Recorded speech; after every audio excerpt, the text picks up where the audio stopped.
It's the developed world. You've been doing work in both Manila and Mexico City. Tell us about how that's different. Yeah, it's actually a really interesting problem in the sense that that we have this perception, at least in the developed world, that we have these very formal kind of systems that run very well. The truth is they have their own challenges, and they're not always kind of running on schedule. They're not always going where they say they're going to go. But at least there's this perception there, and there's a kind of top-down approach to it. The truth is, in a lot of the world, that's actually not fundamentally how they operate. There aren't central bus authorities that most of the world can rely on. They're actually very kind of dynamic arrays of independent operators coordinating service, and they're often doing under franchise agreement rather than under contract as a driver for a specific route. And I think that those systems are actually kind of pushing us to the point where we need to rethink some of the information tools and also rethink the way we as users of transport use the information that's made available to us, because we need a more dynamic picture of what's going on, one that actually is responsive to the changes that are occurring throughout the day, and one that is more flexible in terms of how the operators can communicate what they're doing, as they are coordinating in much more loose affiliations rather than through kind of formal labor agreements like we see a lot of top-down bus systems. The data standards that we have right now are really not good for that. I think they were designed much more with like kind of a big city kind of centralized model, and so we actually have to go back and rethink the way those data standards have been developed. And there's a really exciting conversation going on right now. A number of cities around the world are having this dialogue. We're seeing it happen in Manila and Mexico City, where my group has been working.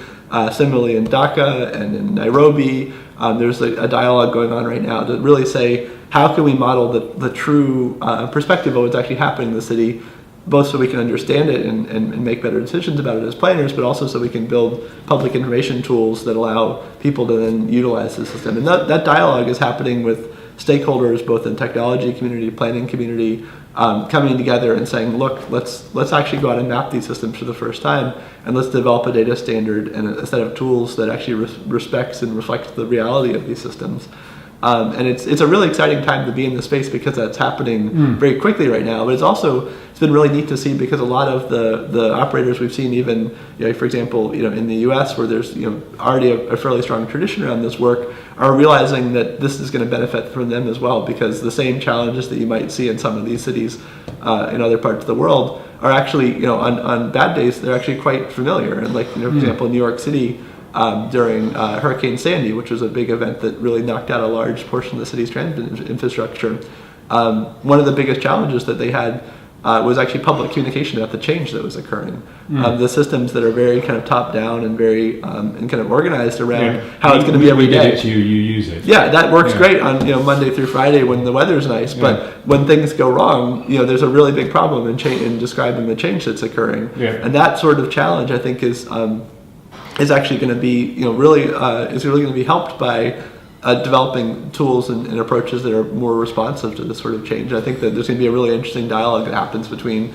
developed and developing cities when we start to realize that there's actually a lot more commonality in the complexity of transport, and that despite having a really nice printed bus schedule on every signpost, the reality is that things do change, and we need to build tools that are responsive to that.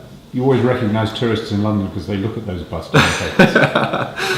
Yeah, that's the same in DC. I mean, we all kind of wake up every morning hoping it's going to work out, but the truth is that we know that we have to be a little bit more flexible in that. What's the future of these systems? What's the next step, do you think? I think that the really exciting parts right now are thinking about the dynamism, especially how we can start to incorporate both real-time and kind of planned data together, but also how we can start to leverage the data that's being created that's largely been for public information purposes, which is a really amazing data set that's been built over the last decade to model these systems so the public can make better use. How that same data can be used to inform planning and decision making. Up until now, a lot of cities have really not had good data and good tools to leverage that data to really understand the services they're already delivering or the impact of changes that they're planning to make. And we're actually seeing a situation where the data that the public consumes on Google Maps or on their smartphone when they look at the schedules